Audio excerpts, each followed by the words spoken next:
Ahmad diamond radio channel की crime update मरफू दरागनी थोइसुब तांग कक्ताबिरिब Singh James सगुरजमना तराम लोकचरी लोइना निकाय खुमनजब गोंगनो खुरुमजरी ngasi case asi yamna ngakpa case ama khangni aduga case mayam se ngasi case leadring dai tare khachak sengdok chaba macha amta hapchauge masi hoi khangdabagi sodum tawbani ayam babu de khoi hujik thoiba thodok sing mayam khangdabadagi haire अखोई सुमी होइबनी अखोइना खंगदबसु दुम यावे sometimes अखोइगी जिन्दा दुम सोइगिबा दुम यावे वहाई तांग सोइबा date सोइबा मी ममिंग सोइबा जिन्दा सुम highway लाकपदगी थोहाइ because थौरम सि live ओइबनी ना हाइतारे हाना मयाम दुम ताबिदुनि तिन गांग खोंबसे दुम अखोइगी ग्राउंड जिने दुम फजना स्टूडियो की मनुंग चंगा अखोइ दुम तौबसु दुम यावे अदु करि हाइतारे खरा टेस्ट नि महौ महौ हाइतारे मखन मखन अदुम तौजरके मोंग मतम मतुंगिना अखोइगी मनुंगदसु अदुम स्टूडियो सेटअप मथंग सेम्बा लोइदरी मथंग सेमगली याम सागली हाइतारे अखोइना तौजरिबा थोरमसिंगदा अखोइ चिनाउसिंग कमेंट पिबिबा हाइतारे मसि ममांगी चही मसिदगी चही अमगी ममांग हाइतारे कोरोना की ममांगदुदा सेंगदोकनदना साइबर यौदना हाइ अखोइदि याम थिना अदुम ट्रोल तौबा खोटबा अखोइना तौजरि थबकसिंगसिदा करि हाइतारे अखोइ लमदम सिगी ओइना लियुगा हारकपसि याम यावेबा अखोइ लमदम गी लेरिबा केसिबो ननाय ऐ कदाइदि लौरा लिजौ हाइबनो सि अमुक्ता ताकपिरो खोइ ओजा गुरु मयाम लेबिरिबि चिनाव यामना खोइगी करि हाइतारे खंग हाइरबा चिनावसिंग ननाय कदाइदि लौरगा लिजरो हाइबनो आइबो आइन लिजरिसि इंटरनेट फंगबो गाक्तनी अदुगा इंटरनेट मयाम लोइ पाइ मयाम लोइ पारसु याइ अदुबु अदोम थबक चिल्ली पाबा नंगदबा दुम यावि कनागुम दुम लै पारबसु दुम थोक्तबसु दुम यावरि लोन हंतो हंजन तौदबा इंखलंगलिबा कयादे अदुम थबक सुनु सुनु आइगी माइथोंग जे आइगी चेहरा जे येंगद्रसु दुम सिदि थारगा अदुम थबम तौरसु याइबा मोबाइल दम यूट्यूब तो थागेरा अदुगा रेडियो दगी थाबिगेरा फेसबुक दगी थाबिगेरा पेज अमदा चंग कांदा थाना अदुमक अदोम थबक सुबा यानि अदोम मतम थमंगल लोय स्क्रीन सिदा अदोम माइथोंग दो अदोम आइबु येंग लेउ हाइबगी वानते मसिदि मतम मतमगी करी हाइतारे अवन मने होंग मनी कोई चौखलपगी हाइतारे अदुना मित थंबमने आनन मखोइ खितंग थोनजबे वाने अदुना मयामना हाइबिरंग मतमना कोइना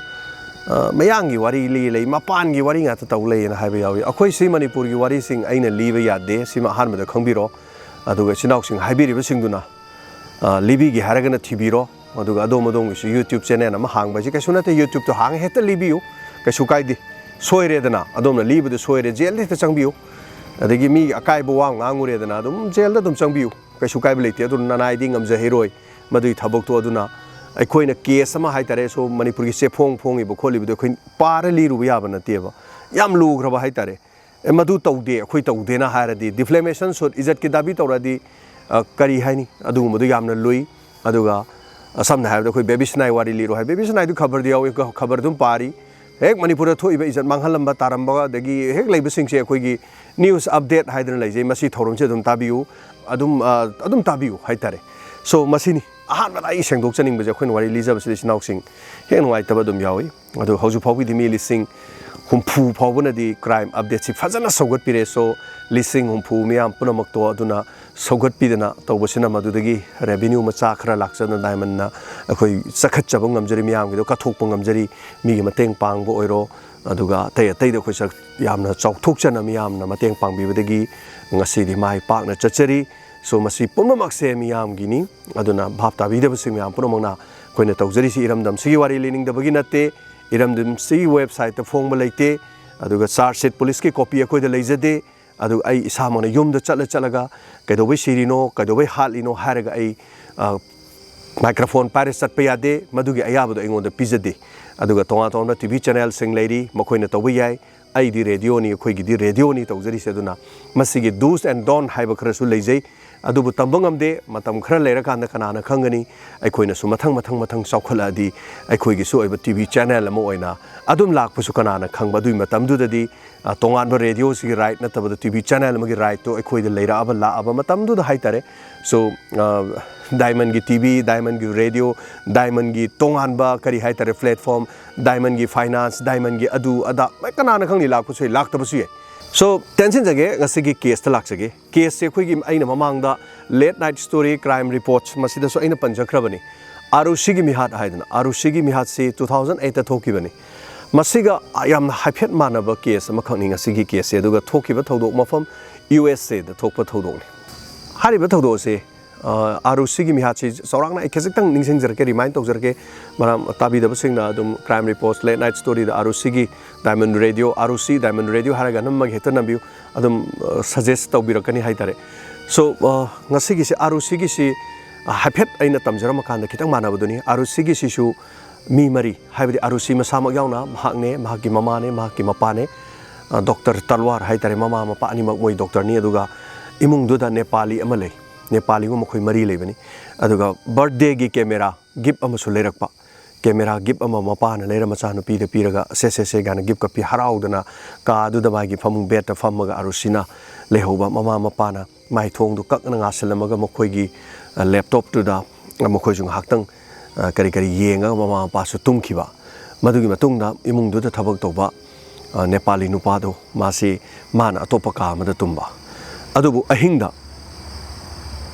अहिंगदा होगले कनान होगले मचानुपी की काद मपाजे होगले होगलगा मचानुपी की थोंजे काजे हांगतो येंगु कांदा कादुदा ROC जी फमुंगदा सिर लेरमने मंगक्सम थांगलेलग मदुगी मखा तारकपदा पुलिसता पाउ पीरे पुलिस अयुक्त लाए मचानुपी सेनो मापा कपे असुमना इमुंगदुदा लेबा नेपाली दो अदुगी कैरेक्टर दो पुलिस लाक मतम दो उदे थोलकते अदुगा थोंजे मपानदगी हांगक्तेबा हाइबदि मनुंगदगी थोंग लोलै मपानदगी लोनदेबा अदुगा मीसु करी हाइतरे फोर्स एंट्री आइनि हाइजबदो फोर्स एंट्री यामना फोर्सफुल ओरगा चंगखिबगी करिगुम खुदम अमता लैतेबा असुमना मचानुपीसी इमुंगदुदा सिबदो पुलिस लाकता पुलिसना थीबा कांदा मोइगी युमथक अमा लै युमथकतु लैबदुदा पुलिसना संगगा सिथोंग अमता हांगे हाइबदो सोदु लैत्रेने खोत्रेने उलै पारे अमुक तवे अदु पुलिसना सोदु फकारे चला येंगानदि मथक्की युमथक्ता हाइतारे नेपाली नुपादो सिर लेरमे अदु मथक्तुदा खोइगी फी अंगौबं कुपसले अदुगा AC अमनबगी खोइ करी हाइतारे थोंग ओइ करी हाइतारे फकायरकपगी योटकी सरुक्तो ननसिलगा थममे पूरा कोई केस मसिगी डिटेल सिबदि आइगी होजिगी सीरियल दुदा दुम ताबिरो याम फजन पिजाख्रबने इन लोइ टेंशन जगे ngasi वारिद लागाना बदुगा ngsaigi ममा मपादुना हाटपनी हाइदना लोअर कोर्ट ना मसे केस तौरा कान ममा मपादुना तना लैतेना मोइना लोअर कोर्ट ना मोइ ममा मपासी जेल दा लैयोना पि अदुगा मखोइ ममा मपासी जेल दा सुलैखिबा 2008 की थौदोनिको सो सही अमनी लैरकांदा मोइ केस से अदुम थांकले मो हाई कोर्ट मु थांकले हाई कोर्ट थांकला कांदा ममा मपाने हाइबसिगी चप चाबा एविडेंस लैते हाइबो वाफम सिने अदुना मसिग मथंगदसु केस सिदसु हाइतारे नेपाली नुपादो तिनबा मखोइ अहुम कृष्णा मोइ अहुम यावरगा हाइतारे मुक लांबे वाफम लेखि मखोइसु नार्को टेस्ट का तौकी अदु मखोइसु मरा लेति हाइना थादोखि मरमदि थोंग हांगतोकि दि मुंगदुदा लाकिदि होय मखोइ नोमदि लामी मोइ नेपाली नुपादुगा लागा मोइ युमथक्ता यु थमिना बमदि लेखि ना हाइबमदि ले अदु मखोइना हालमगजु थोंगदो हांगतो चक्रदि मखोइ अहुमननि हाइदोकसु मखोइ अहुम सिसु युम्बुना अदु मखोइ CCTV ना मोइगी मोबाइल लोकेशन ना मखोइगी थबक तौफमदुदा मोइ ममानबा अहुमदुसु दुम लैय सो हारिबा केस अनसॉल्व केस ने ROC की केस में अदुम अखोइगी सिनत्रगसु ROC केस हार नम अदुम यंबियो अदुम हिंदी दे English अदुम थोकनी फजन अदुम मैमना details हाइतारे so ngasi फावबदा unsolved ओरिबा case अमा खकनेबा केस करि हाइतारे लोइसनबा ngमदबा केस अमा हाइतारे असुमना ROC की केस से सिगा हाइफेट मानबा अमेरिका दा थोकपदु म केस मने अदु ngasi केस से लाक्सगे हारिबा वाफम से अमेरिका की अदु मफम द मखोइसु इमुंग द मरी लै अदुगा हजिगे मखोइना नेपाली दु यावदो बैवानी मचानुपा मा मचानुपी चही 3 मचानुपा चही 9 अदुगा मचानुपी सिगी ममिंग चही 3 सुबजे जॉन बेनेट कवे मसक याम फजै अंगांग से हेक गेंगबदा लाइगी मचा दौन मसक याम फजबा अदुगा अखोइगी मागी ममा हाइतारे ममा से पैट्रिका ममा से कनो तो अखोइगी पेस्टिका ममा से कोई मतम अमदा लेसारिंगेदा अखोइगी ब्यूटी क्वीन गा तारकपा अदुगुम नुपी मने सो मागी मसानी मसक याम फजबजानी 1990 के अगस्त की 3 ता पोखिबा अदुगा थौदो से 1996 ता थोकपा थौदो मने ngasi दगी दि सही जे कुइरे 1996 की दा सुमाइना अंगांग अनि से इमुंग दु तुमन की अहिंग अदुदा अखोइगी करेक्टर मपा सिना हौगतलगा मसा से येंखिरम अमा तुमिदु करी दौरी नोना ngasa ROC की मपाना मसानुपी येंगबा दुमाइना येंका दा माइक फमुंग दु तुमम देव फमुंग तुमम दबि कोइ थी थिरमी ꯌꯨꯝꯗꯨ ꯌꯥꯝꯅ ꯆꯥꯎꯏ ꯍꯥꯏꯇꯥꯔꯦ ꯌꯨꯝꯗꯨ ꯆꯥꯎꯕꯗ ꯀꯥ ꯑꯃꯗ ꯑꯃꯨꯛ ꯆꯪꯏ ꯀꯥ ꯑꯃꯗ ꯑꯃꯨꯛ ꯆꯪꯏ ꯀꯤꯆꯟꯗ ꯂꯩꯔꯝꯕ ꯌꯥꯏ ꯀꯤꯆꯟꯗ ꯑꯃꯨꯛ ꯆꯪꯏ ꯂꯩꯔꯝꯗꯦ ꯑꯁꯨꯝꯅ ꯀꯤꯆꯟꯗ ꯆꯪꯕꯗ ꯃꯃꯥ ꯄ꯭ꯂꯥꯁꯇꯤꯛ ꯆꯪꯉꯒ ꯌꯦꯡꯕ ꯃꯇꯝꯗ ꯑꯩꯈꯣꯏꯒꯤ ꯆꯤꯊꯤ ꯑꯃꯈꯛ ꯂꯩꯔꯝꯃꯦ ꯔꯥꯏꯇꯤꯡ ꯄꯦꯗ ꯅꯣꯠ ꯄꯦꯗ ꯑꯃꯗ ꯍꯥꯏꯇꯥꯔꯦ ꯅꯣꯠ ꯄꯦꯗꯁꯤꯁꯨ ꯃꯈꯣꯏ ꯏꯃꯨꯡꯗ ꯂꯩꯕ ꯅꯣꯠ ꯄꯦꯗꯅꯤ ꯀꯣꯂꯣꯝꯗꯨꯁꯨ ꯂꯩꯔꯝꯃꯤꯕ ꯀꯣꯂꯣꯝꯗꯨꯁꯨ ꯃꯣꯏ ꯏꯃꯨꯡꯗ ꯍꯦꯛ ꯏꯅꯕꯒꯤ ꯅꯣꯠ ꯏꯅꯕꯒꯤ ꯃꯄꯥ ꯃꯃꯥꯅ ꯁꯤꯖꯤꯟꯅꯕ ꯑꯗꯨꯒꯨꯝꯕ ꯔꯥꯏꯇꯤꯡ ꯄꯦꯗ ꯑꯃꯅꯤ ꯆꯍꯤ 6 ꯁꯨꯔꯕ ꯑꯉꯥꯡꯗꯨꯗ ꯀꯔꯤ ꯍꯥꯏꯇꯥꯔꯦ ꯃꯥ ꯃꯈꯨꯠꯅ ꯏꯔꯝꯕꯗꯤ ꯅꯠꯇꯦ ꯑꯁꯨꯝꯅ ꯔꯥꯏꯇꯤꯡ ꯄꯦꯗ ꯑꯃꯗ ꯑꯩꯈꯣꯏ ꯍꯦꯟ ꯔꯥꯏꯇꯤꯡ ꯑꯃ ꯍꯥꯏꯇꯥꯔꯦ ꯍꯦꯟ ꯔꯥꯏꯇꯤꯡ ꯑꯃꯅ ꯑꯁꯨꯝꯅ ꯏꯔꯝꯃꯤ ꯃꯗꯨꯗꯤ ꯅꯈꯣꯏꯒꯤ ꯅꯆꯥ ꯑꯩꯈꯣꯏꯒꯤ ꯈꯨꯠꯇ ꯂꯩꯔꯦ ꯅꯆꯥꯁꯤ ꯍꯤꯡꯅ ꯄꯥꯝꯃꯒꯗꯤ ꯂꯨꯄꯥ 1,19,000 ꯄꯤꯌꯨ ꯍꯥꯏꯔꯝꯃꯤ ꯑꯃꯦꯔꯤꯀꯥꯒꯤ ꯄꯩꯁꯥꯗꯅꯤꯀꯣ ꯂꯨꯄꯥ 1,19,000 ꯄꯤꯌꯨ ꯑꯗꯒꯤ ꯀꯔꯤꯒꯨꯝꯕ ꯄꯩꯁꯥꯁꯦ ꯄꯤꯗ꯭ꯔꯒꯗꯤ 99.2 ꯁꯤꯕꯒꯤ ꯆꯥꯟꯁ ꯂꯩ ꯍꯥꯏ ꯑꯗꯣ ꯃꯁꯤꯒꯤ ꯋꯥꯐꯝꯁꯦ ꯍꯥꯏꯔ ꯃꯇꯨꯡꯗ ꯊꯧꯗꯣꯛ ꯑꯗꯨꯗꯒꯤ ꯀꯤꯗꯅ ꯃꯈꯣꯏꯁꯤ ꯄꯨꯂꯤꯁꯇ ꯄꯥꯎ ꯄꯤꯔꯦ ꯑꯁꯨꯝꯅ ꯄꯨꯂꯤꯁꯇ ꯄꯥꯎ ꯄꯤꯕꯗꯒꯤ ꯄꯨꯂꯤꯁ ꯂꯥꯛꯑꯒ ꯆꯤꯊꯤꯗꯨ ꯄꯥꯔꯦ ꯆꯤꯊꯤ ꯄꯥꯀꯥꯟꯗ ꯄꯨꯂꯤꯁꯅ ꯌꯥꯝꯅ ꯉꯛꯄ ꯑꯃ ꯐꯥꯎꯏ ꯀꯦꯁ ꯀꯌꯥꯃꯔꯨꯝ ꯄꯨꯂꯤꯁꯅ ꯊꯦꯡꯅꯔꯦꯕ ꯑꯗꯨꯕꯨ ꯃꯤꯗꯨ ꯊꯥꯗꯣꯛꯇ ꯇꯥꯔꯗꯤ 100% ꯁꯤꯅꯤꯗꯤ ꯍꯥꯏꯅꯩꯌꯦꯕ ꯑꯗꯣ 99.2 ꯁꯤꯕꯒꯤ ꯆꯥꯟꯁ ꯂꯩ ꯍꯥꯏꯕꯁꯦ ꯄꯨꯂꯤꯁꯅ ꯑꯉꯛꯄ ꯋꯥꯐꯝ ꯑꯃ ꯑꯣꯏꯔꯝꯃꯤ ꯃꯁꯤ ꯋꯥꯐꯝꯁꯦ ꯑꯗꯨꯒ ꯄꯩꯁꯥ ꯗꯤꯃꯥꯟ ꯇꯧꯔꯛꯄꯗꯁꯨ ꯂꯨꯄꯥ 1,19,000 ꯄꯤꯒꯗꯕꯅꯤ ꯍꯥꯏ ꯂꯨꯄꯥ 1,00,000 ꯄꯤꯌꯨ 1,00,000 ꯄꯤꯌꯨ 1,00,000 ꯄꯤꯌꯨ ꯅꯠꯇ꯭ꯔꯒ 1,50,000 ꯄꯤꯌꯨ ꯍꯥꯏꯕꯁꯤ ꯁꯨꯃꯥꯏꯅ ꯍꯥꯏꯅꯩꯌꯦꯕ ꯑꯗꯨꯒ ꯗꯤꯃꯥꯟ ꯇꯧꯕꯗ ꯑꯩꯈꯣꯏꯒꯤ ꯀꯤꯗꯅꯦꯄꯤꯡꯒꯤ ꯀꯦꯁꯁꯤꯡꯗ ꯍꯥꯏꯇꯥꯔꯦ ꯂꯨꯄꯥ 13,500 ꯄꯤꯗꯧꯅꯤ ꯒꯥꯏꯁꯤ ꯁꯤꯒꯨꯝꯕꯁꯦ ꯍꯥꯏꯅꯗꯦꯗꯅ ꯂꯨꯄꯥ 1,19,000 ꯄꯤꯗꯧꯅꯤ ꯍꯥꯏꯕ ꯋꯥꯐꯝꯁꯦ ꯍꯥꯏꯔꯝꯃꯤ ꯃꯁꯤꯗ ꯑꯉꯛꯄ ꯑꯣꯏꯈꯤ ꯃꯁꯤꯒꯤ ꯃꯇꯨꯡꯗ ꯄꯨꯂꯤꯁꯅ ꯑꯩꯈꯣꯏꯒꯤ ꯅꯤꯡꯊꯤꯖꯅ ꯄꯥꯔ ꯃꯇꯨꯡꯗ ꯃꯗꯨꯒꯤ ꯃꯈꯣꯏꯒꯤ ꯍꯦꯟ ꯔꯥꯏꯇꯤꯡ ꯍꯥꯏꯇꯥꯔꯦ ꯏꯔꯤꯕ ꯍꯦꯟ ꯔꯥꯏꯇꯤꯡꯁꯤ ꯃꯈꯣꯏ ꯏꯃꯨꯡꯒꯤ ꯃꯤꯁꯤꯡꯗꯨꯅ ꯏꯔꯤꯕ꯭ꯔꯥ ꯍꯥꯏꯕꯒꯤ ꯋꯥꯈꯟꯗ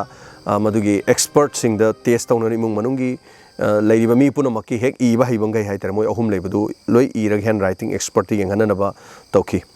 ꯑꯗꯨꯒ ꯍꯥꯏꯔꯤꯕ ꯇꯥꯏꯞ ꯑꯁꯤꯁꯨ ꯑꯩꯈꯣꯏꯒꯤ ꯏꯃꯨꯡꯗꯨꯗ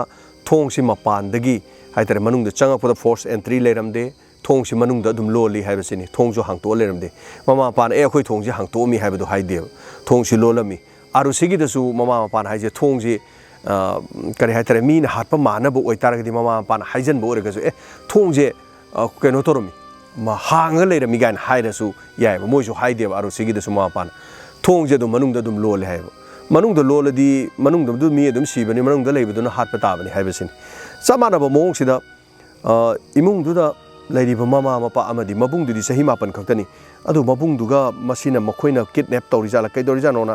ꯍꯥꯏꯐꯦꯠ ꯆꯤꯡꯅꯕ ꯋꯥꯐꯝ ꯑꯃ ꯂꯩꯈꯤ ꯑꯁꯨꯝꯅ ꯀꯦꯁ ꯑꯁꯤ ꯄꯨꯂꯤꯁꯅ ꯊꯤꯒꯠꯂꯛꯄ ꯃꯇꯝꯗ ꯕꯦꯁꯃꯦꯟ ꯑꯃ ꯂꯩ ꯀꯥ ꯑꯃ ꯂꯩ ꯑꯩꯈꯣꯏꯒꯤ ꯌꯨꯝꯊꯛ ꯑꯣꯏꯅ ꯇꯧꯕ ꯉꯁꯥꯏꯒꯤ ꯅꯦꯄꯥꯂꯤꯒꯤ ꯃꯤꯁꯤ ꯌꯨꯝꯊꯛꯇ ꯁꯤꯔꯒ ꯂꯩꯔꯝꯕꯗꯣ ꯑꯗꯨꯒꯤ ꯇꯥꯏꯞꯇꯨꯗ ꯍꯥꯏꯇꯥꯔꯦ ꯄꯨꯂꯤꯁꯁꯨ ꯑꯗꯨꯒꯤ ꯃꯅꯥꯛꯇ ꯍꯦꯛ ꯆꯪꯁꯤꯜꯂꯤ ꯁꯤꯗꯤ ꯁꯣ ꯂꯣꯜꯂꯣꯏꯅ ꯍꯥꯏꯕ ꯁꯣ ꯂꯣꯜꯂꯤ ꯏꯗꯤ ꯍꯥꯏꯕ ꯑꯗꯨꯒ ꯁꯣꯗꯨꯗꯤ ꯍꯥꯡꯇꯣꯛꯑꯒꯗꯤ ꯁꯨꯡꯌꯦꯡ ꯌꯦꯡꯗꯕ ꯍꯥꯏꯇꯥꯔꯦ ꯀꯥ ꯍꯦꯟꯅ ꯁꯤꯖꯤꯟꯅꯗ꯭ꯔꯕ ꯀꯥꯅꯤ ꯃꯊꯛꯇ ꯂꯩꯔꯤꯗꯣ ꯑꯗꯨꯝ ꯍꯥꯏꯕ ꯑꯗ ꯄꯨꯂꯤꯁꯁꯨ ꯂꯥꯛꯑꯒ ꯑꯗꯨꯝ ꯆꯪꯗꯦ ꯊꯣꯡ ꯍꯥꯡꯉꯝꯗꯦ ꯍꯥꯏꯇꯥꯔꯦ ꯃꯁꯤꯒꯤ ꯃꯇꯨꯡꯗ ꯑꯩꯈꯣꯏꯒꯤ ꯕ꯭ꯌꯨꯇꯤ ꯀ꯭ꯋꯤꯟꯒꯤ ꯃꯆꯥꯅꯨꯄꯤ ꯍꯥꯏꯇꯥꯔꯦ ꯃꯥ ꯁꯨꯃꯥꯏꯅ ꯇꯧꯗꯅ ꯃꯁꯛ ꯌꯥꯝ ꯐꯖꯕ ꯑꯉꯥꯡ ꯅꯨꯡꯁꯤꯕ ꯖꯣꯟ ꯕꯦꯅꯦꯠ ꯍꯥꯏꯔꯤꯕ ꯅꯨꯄꯤ ꯃꯆꯥꯗꯣ ꯊꯤꯕ ꯈꯪꯗ꯭ꯔꯦ ꯈꯣꯠꯇ꯭ꯔꯦ ꯃꯌꯥꯝꯁꯦ ꯃꯇꯝꯗꯨꯗꯤ ꯌꯥ ꯂꯥꯎꯅꯈꯤ ꯃꯇꯝꯗꯨꯗꯤ ꯁꯣꯁꯤꯌꯦꯜ ꯃꯦꯗꯤꯌꯥꯒꯤ ꯃꯇꯝ ꯑꯃꯗꯤ ꯅꯠꯇꯦ ꯑꯗꯨꯕꯨ ꯃꯁꯤꯒꯤ ꯃꯇꯨꯡꯗ ꯀꯦꯁ ꯑꯁꯤꯒꯤꯗꯃꯛ ꯑꯩꯈꯣꯏꯒꯤ ꯗꯤꯇꯦꯛꯇꯤꯞ ꯍꯥꯏꯇꯥꯔꯦꯀꯣ ꯗꯤꯇꯦꯛꯇꯤꯞꯁꯦ ꯌꯥꯝꯅ ꯅꯦꯛꯄꯒꯤ ꯁꯤꯒꯨꯝꯕꯁꯦ ꯃꯄꯥꯟ ꯂꯝꯒꯤ ꯌꯥꯝ ꯂꯩ ꯁꯤꯒꯨꯝꯕꯁꯤꯅ ꯀꯦꯁꯀꯤ ꯃꯇꯥꯡꯗ ꯃꯍꯥꯛ ꯌꯦꯡꯈꯤ ꯐꯤꯡꯒꯔ ꯄ꯭ꯔꯤꯟꯠꯀꯤ ꯃꯇꯥꯡꯗ ꯌꯦꯡꯈꯤ ꯑꯗꯨꯒ ꯃꯗꯨꯗ ꯃꯍꯥꯛꯅ ꯍꯥꯏꯈꯤ ꯗꯤꯇꯦꯛꯇꯤꯞꯅ ꯑꯁꯤ ꯀꯥꯁꯦ ꯊꯣꯡ ꯍꯥꯡꯁꯦꯅ ꯃꯇꯝꯗꯨꯗ ꯄꯨꯂꯤꯁꯅ ꯊꯣꯡ ꯍꯥꯡꯁꯦ ꯍꯥꯏꯗꯕꯗꯨ ꯗꯤꯇꯦꯛꯇꯤꯞ ꯑꯐꯥꯎꯕ ꯀꯦꯁ 2 ꯍꯦꯟꯅ ꯑꯩꯈꯣꯏꯒꯤ ꯍꯥꯡꯗꯣꯛꯄ ꯉꯝꯗ꯭ꯔꯕ ꯂꯣꯏꯁꯤꯟꯕ ꯉꯝꯗ꯭ꯔꯕ ꯑꯗꯨꯒꯨꯝꯕ ꯀꯦꯁ 2ꯗ ꯍꯦꯟꯅ ꯃꯥꯏ ꯄꯥꯛꯈ꯭ꯔꯕ ꯗꯤꯇꯦꯛꯇꯤꯞ ꯑꯃ ꯂꯥꯛꯑꯒ ꯃꯥ ꯃꯨꯟꯅ ꯌꯦꯡꯁꯤꯜꯂꯝꯃꯤ ꯊꯧꯗꯣꯛꯇꯨ ꯃꯇꯥꯡꯗ ꯑꯁꯤ ꯊꯣꯡꯁꯦ ꯑꯝꯇ ꯍꯥꯡꯉꯣꯅ ꯍꯥꯏ ꯃꯥꯅ ꯊꯣꯡꯗꯨ ꯍꯥꯡꯀꯥꯟꯗꯗꯤ ꯊꯣꯡ ꯍꯥꯡꯉꯒ ꯀꯥ ꯑꯗꯨꯗ ꯂꯩꯔꯝꯃꯤꯁꯤ ꯉꯁꯥꯏꯒꯤ ꯖꯣꯟ ꯕꯦꯅꯦꯠꯁꯦ ꯃꯈꯨꯠꯁꯤ ꯄꯨꯜꯂꯒ ꯃꯉꯛꯁꯝꯗ ꯄ꯭ꯂꯥꯁꯇꯤꯛ ꯊꯧꯔꯤ ꯑꯃ ꯀꯤꯔꯒ ꯃꯥꯁꯦ ꯃꯀꯣꯛꯇꯁꯨ ꯈꯤꯇꯪ ꯀꯥꯏꯔꯒ ꯂꯩꯔꯝꯃꯦ ꯑꯉꯛꯄ ꯑꯣꯏꯔꯦ ꯃꯃꯥ ꯃꯄꯥꯗꯤ ꯋꯥꯟꯗꯔꯦ ꯃꯗꯨ ꯎꯔꯨꯕꯗ ꯀꯥ ꯑꯗꯨꯒꯤ ꯃꯅꯨꯡꯗꯨꯗ ꯊꯣꯡꯁꯨ ꯂꯣꯜꯂꯤꯕ ꯍꯥꯏꯗꯤ ꯑꯉꯥꯡꯗꯣ ꯍꯥꯠꯂꯒ ꯊꯣꯡꯗꯣ ꯂꯣꯟꯁꯤꯜꯂ ꯊꯝꯃꯤꯕ ꯑꯗꯒꯤꯗꯤ ꯗꯤꯇꯦꯛꯇꯤꯞꯁꯨ ꯉꯥꯏꯔꯦ ꯄꯨꯂꯤꯁꯁꯨ ꯉꯥꯏꯔꯦ ꯑꯗꯨꯒꯤ ꯃꯇꯥꯡꯗꯨꯗꯤ ꯃꯃꯥ ꯃꯄꯥꯁꯤ ꯃꯣꯏ ꯑꯗꯨꯝ ꯆꯤꯡꯅ ꯇꯥꯕꯅꯤ ꯏꯃꯨꯡꯗꯨꯗ ꯃꯤ ꯑꯇꯣꯞꯄ ꯆꯪꯉꯛꯇꯦ ꯑꯗꯨꯗꯤ ꯏꯃꯨꯡꯗ ꯂꯩꯔꯤꯕ ꯃꯤ 3 ꯃꯕꯨꯡ ꯆꯍꯤ 9 ꯁꯨꯕ ꯑꯃ ꯑꯗꯨꯒ ꯃꯃꯥ ꯃꯄꯥ 2ꯗꯨꯅ ꯍꯥꯠꯄ ꯇꯥꯕꯅꯦꯕ ꯑꯗꯨ ꯑꯣꯏꯔꯗꯤ ꯃꯃꯥ ꯃꯄꯥꯅꯕꯨ ꯃꯆꯥꯀꯔꯤꯒꯤ ꯍꯥꯠꯇꯣꯏꯅꯣꯕ ꯑꯗꯨꯁꯨ ꯆꯍꯤ 3 ꯈꯛꯇꯅꯤ ꯆꯍꯤ 3ꯀꯤ ꯑꯉꯥꯡ ꯑꯁꯤꯗꯤ ꯑꯗꯨ ꯃꯌꯥꯝ ꯑꯗꯨꯝ ꯈꯪꯕꯤꯔꯦ ꯑꯩꯈꯣꯏ ꯁꯤꯗꯗꯤ ꯆꯨꯔꯥꯀꯣꯔꯣꯟꯒ ꯂꯣꯏꯔꯛꯄ ꯁꯣꯜꯂꯛꯄ ꯑꯉꯥꯡꯗꯨꯗꯤ ꯃꯁꯥꯅ ꯀꯔꯤ ꯑꯗꯩꯗ ꯐꯠꯇꯕ ꯊꯕꯛ ꯇꯧꯔꯨꯅꯤ ꯅꯠꯇ꯭ꯔꯒ मखोइदा करी करी मदो अंगांगो हालगा मखोइगी नुंगाई फगनी गानी इंजन बकरी करी लेबजानो थोइदो हिंदोनो mama Mopa अदुगुमदसु थाजब नते अदुबो अंगकपो इखिरमी mama Mopa मखोइ अनिमक्सु वानथखिरमी मदुगिदमक अदुगा detective तुना महांगना करी हाइतारे हुजिकी केस अनी हेना लोइसनबा डिटेक्टिव अदुना थोंग हांगतो मसी थोंगजा हांगतो येंगजेनी येंगोबदा सीजन नदब कानी हाइबदो ए हांगो अदोरसु हाइरगा महांगना हांगतोलुबदगी असीबदो लेरमने मसीगी मतुंगदा डिटेक्टिव अदुना युम अदुगी मियोय पुनमकी अखोइगी करी अखोइ ngасai हैंड राइटिंग दो महाकी माइकेदुगी समहना लौकी अदुगा चेदुदा ngасaiगी इरम्बा अखोइ किडनैपर सिंग हाइतारे किडनैपर दुन इरम्मिदो मपानदगिसु संगक्तरे मनुंगदुदा लेरगा मी इमुंगदुदा लेबा हैंड राइटिंग अमा हाइतारे इमुंगदुदा लेरिबा मी हैंड राइटिंग दुना इबा नत्तब चे मा थमिदो नत्रगा हाना मी मदे इहल्लगा मोइना पुरागा थमजलगा मोइना ममा मपादुना मादना हाली जाला मसी वहांगसी उन्थोंगना लेखरे ngasi केसी ताबदो कोक्ति खर गावगनी अदुबो अदुम आई ज्ञान तानाबा खितंग दुम लिजरके हौजिकी लेरिबा हैंड राइटिंग अदुदा पल्लमिबो वाफमदा 99.2 सीबगी चांस लई हाटपे याय हाइबसे मसीसु यामना ngakलमी पैसा पीबा मतमदा लुपा लाख अमा लिसिंग 39 पियु हाइबो वाफमसे मसीसु यामना अंगकपो ओइखि मसीगी मखा तारकपदा अंगकपसी सी एमा थममिबा से नोट अदुसु अखोई सुसाइड नत्र किडनैपर ने इबाइसे वहाई हमतेले नखोई नसा अखोई खुत लेरे अदुगा पुलिस ताक यारोय पुलिस तागदी नखोई अंगांगसी सिगनी अदुगा पीगदब पैसा न सिनी अखोई मफम मतमदो हाइरके हाइबसि गाइरेनी अखोई किडनैप द इबा किडनैपर ने इबा सिटी हैसि हौजिकी ख्वाइंगा इना डिटेक्टिव तुनि येंकान अखोई सीएजी सेना A4 जी अनि मखाई इरमे याम सांग इरमे हाइतारे ख्वाइदि ngakpa किडनैपर ने इबदे सेना अनि मखाई सांगना डिमांड तरो इबासे अंगकपो ओइकी अदुगा लुपा लाख अमना डॉलर तरा तरा की पीगदबनी अदुगा लेमहौरिबा लिसिंग 19 अदुना डॉलर कुन कुन्ना अखोई बंडल सारा पिरकदबनी हाई हाइबो वफम सिसु पलमी मसिदा ममा मपा अनिमक अंगकपा अमखक ओइखी मदुदी जॉन बेनेट की मपा से मार्क से अखोई कंपनी अमदा थबक तवी अखोई एक्सेस ग्राफिक हाइबा मदुगी द मार्क से एक्सेस ग्राफिक कंपनी अमदा थबक तवेबा थबक फबगी द मार्क से मतम खरगी ममांगदा था अनि हुंगी ममांगदा मपा से जॉन बेनेट की मपा से बोनस समखक फंगीबा बोनस फंगीबा सेनफम से लुपा लाख अमगा लिसिंग 19 ओइखीबा मसिदसु मपादुनि यामगा अमि डिटेक्टिव त तमकी पुलिस त तमगी आइंगोंदा आइना बोनस फंगीबा लुपा लाख अमगा लिसिंग 19 दो मदुमंगनी मखोइना डिमांड तौरिसे हाइबो वफम से अंगकफदि ओइखी अदुबो पुलिस अमदि डिटेक्टिव न वा हंगबा मतमदा ngसाइगी मखोइना लानबा मानबा मोंग अमसु उरमनिना पुलिस लाखपा डिटेक्टिव लाखपसे ममा मपासे खरा कोऑपरेशन खरा पिरमदे खरा कोऑपरेट तोरमदे हाइतारे पुलिस लाखगा जोगलजो यामना थवoi वावैदबगी मोंग मखक पुलिस अमदि डिटेक्टिव न खरा उखी अदुगा मदुनि हेना अमोहेना लाइबा पुलिस अमदि डिटेक्टिव कांगु चिंगनबा हेले थोंग नंबर 1 इमुंगदुदा थोंग लोले थोंगजो हांगतोमद्रे मखोइ इमुंगदु मखोइ मरी लेरे मचानुपिदु का अमदा थोंग हांगतोक्तबा का अमदा संगनदबा का अमदा सिरा लेरमे अदुगा हैंड राइटिंग न चिठी अखोइगी चेना अनि मखाइ इरगा थममे अदुगा हैंड राइटिंग के एक्सपर्ट मखोइना हैंड राइटिंग दु येंग कांदा कैदोरगेबु हैंड राइटिंग से इमुंगदु लेरि मीदु अमता चानादेब हाइदि हैंड राइटिंग इरिबा मिस इमुंगदु लेबा मीने नत्ते हाइना मतमदुदा पुलिस की मोइ फोरेंसिक साइंस के टीम गी नम हाइरमे ख्वादिंगा लेबदि नुपीदुगी मसादा नुपी मसादुगी मसादा DNA खरा फंगे अखोइगी करे हाइतारे मी अंगांगदु हानबो होनबदा मसा मुक्पा पाइबो खोटपा तौबदा अखोइ खुदकी ओइरो करिगी ओइरो अदगी उनसादा पकपा करी करी हाइतारे समथिंग खरा अदुगा DNA की ओइबा मचाक खरा फंगे हाइबो वाफम सिनी अदुगा मसिगी ओइरिबा DNA सि मतमदुददी 1996 तदी USA दसु DNA की प्रोसेस तौबा मतमदा अखोइगी मदुगी मैचिंग क्रॉस मैचिंग अदुगा तौबा मतमसि यामना सौखत्रिबा डेवलप यामना ओइद्रिबा मतमगी वानी अदुगा DNA की मतमसिदी 2011-12 की मतुंगदगी खरा हेना कनखलक्किबने हाइतारे अदुना मतमदुदा सुंतौक तौदबदि नते USA दा अदुम DNA की कनोसि चनबदि हौरे 1996 से यामना थुना अदुगा याम चुमना मरिक चुमना से 100 ति पीबा ngамamदे हाइबगी वानी अदुबो हारिबसिदसु ममा मपागी DNA मबुंगदुगी DNA द लौके अदुगा अंगांगदुदा लेरिबा माइ मसादा लेरंबा DNA खरा दुगा टेस्ट सौनबा कांदसु ममा मपादु क्रॉस मैचिंग हाइबदि मदु चानरमदे अदुना इमुंग अदुदा हैंड राइटिंग सु चानद्रे DNA सु चानद्रे अदुरगदि मखोइदा चिंगनबा लेरगसु इमुंग मनुंगसिना मागी DNA सैंपल द करिदा चानदबदुदा हाइतारे मतमदु FBI अदुम थबक याम फजना तरो मतमनि FBI गे लैब ता मखोगी करी हाइतरे टेक्निकल खरा चप चाबा 100% की पुथोकप ngamdragasu FBI na अखोगी अमेरिका दा लेबा मी सिंगी DNA form sing aduga my fingerprint sing je khongkolakpada mi lakh 13 ki haitare 1996 ta mi lakh 13 sigi report se khoi FBI da leram mayam ubiram gani ko khoi English film da kari da crime ge ate serial sing da tawda mi ama hale halaga mi hat pa mi hat pa la mi mi duna ma makhuta no mai pan ba natraga or sam thang na sokpade e khara tarame adu madu khongala kan cd ba mi sigi e natte cd kanano sigi e jidi hai kanda adugi blood group aduga kari hai tare blood group tu khangba aduga ngasai gi mi hat panu pa da thong duga pairam ba mai gi fingerprint madu fingerprint ga du lawra kanda scanning tor kanda sigi mi jini ga na khoi gi english movie daga trak ka tor puthorok pu khoi film daga yam uidana masigi thabak sidi USA da yam kuirabane ba hauki ba duga hari ba se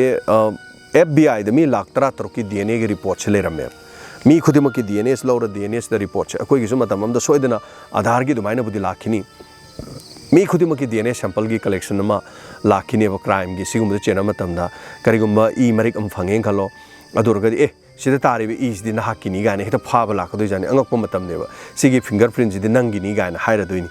अदा सिगुम मतम सिदा 1996 ता USA दा 16 लाख की अदुगुम DNA की report Lekhi मदुदा cross matching तौखी अदुद मतमदुदा कनागुम्बा अमतगा चानरम देव अंगकपनी असुमना यामना थवा यावना police न होना की मदुदगी चही ममा मपादु चिंगनबदगी पुलिस न फाजलगा थम्मे सही अहुम हौखिरमी सही अहुम हौर मतुंग ममा मपादुगी जो सब साब विटनेस फंगदबनिना नसागी आरुसिगी ममा मपा थादोखिबदो अदुमाइना सब मानना मोइजो लवार कोर्ट न पिरकपा कनोदु ममा मपादु थादोखिबा अदुबु केस ति मखा ताना अदुमक सथरमी हाइतरे मसी मतुंग द मबुंग दुदा अंगांग ओइजरगसु अंगांग मबुंग दुदु मोइना चिंगने मसी मचनुपी ग खना साउनबदि मान तौरि जा लगाने चिंगनबसु लेकी अंगांग दुदा पुंग अनि संग वहांग पहांगी अंगांग दु करिमता चुम्बा मत फंगबु ngamkhide angang sahi mapan matam du mapan tara tara matoi trai thoi suki trai thoi surbo angang du hangba lep khide to khide honor killing amadi manki adubu hojik oriba phibam aduda asengba chap chaba wafam di puthok pasi sungam ngamkhide imung amada leba sahi taru khakta ngari angang no pi masa ma yum adugi ka manung da makhut pulaga mangak sam da plastic thori yesalga thamama matamda mapande mi su sang khidaba aduga mi atopa imung du da leba mi ni iba na tabe handwriting am irana sana pidu khoi gi khuta leire haibu wafam jo haiba aduga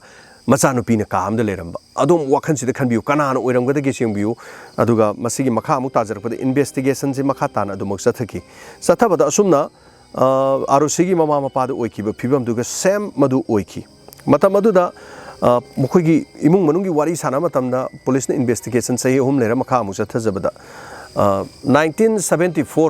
1974 दा अंगांग अमा kidnap तौबदा चेनबा यावखिबा मी ममिंगना bill कौबा BILL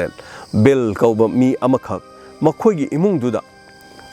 था खरगी ममांगदा लांबा लै हाइबदी अंगांग अदु हिंगिंगै मतमदा John बेनेन हिंगिंगै दा हारिबा खोगी केनोसे मासी नुपासी लांबा लै हाइबा वाफमसी मसी चिंगनकी अदोरगदी bill हारिबा नुपासीना तौरिबा जाला हाइबा वाफमसीने मसी खक्ता मुंग नतना बिल गी मा की हिस्ट्री से बिल से कनानो न पुलिसना मतमदुदा थिरकु मतमदा बिल गी नुपी गी मरमदो सम थिगले बिल गी नुपी सिना मतमदुदा अखोगी 1996 ता हाइतरे 1996 ता बिल गी नुपी ने लारिक अमा इखिबा लारिक अमा इबसे नुपी मचा अमा इमुंग मनुंगदने याम ओलमी अदुगा असुमना नुपी मचा जी मासे खांग मंगमक्तबदगी ममा मपाना करी हाइतरे खोगी सिजनद्रबा होजिकी कादो अदुगुंबा का अमदा मखुत तुंगबुनरगा मंगक्सम द प्लास्टिक थोड़ी येसिलगा लाक्सिलगा हालगा अखोगी बेसमेंट अमदा समाइना थमी हाइबा वाफम से मागी वारी ngasai बिल हारिबा अंगा किडनैप तौखिबा 1974 दा किडनैप तौखिबा नुपासिगी नुपीसिना 1996 दा फोंबा लाइरिक अमगा जॉन बेनेट की मिसी असिगा हाइफेट मानबा वारी ममु इरमने अंगपनि मसी वारी से पाबा कांदा इस वारी से ओंथोनो को ngawi mayam su tabdo ko ngobiram bi yai aduga yam interesting oiba wari ni amuk hanjalaga asum hanjala kanda haitare wari se muktung nei na biyo case asida ori wafam singa sai mama ama pana ni chingna dana jail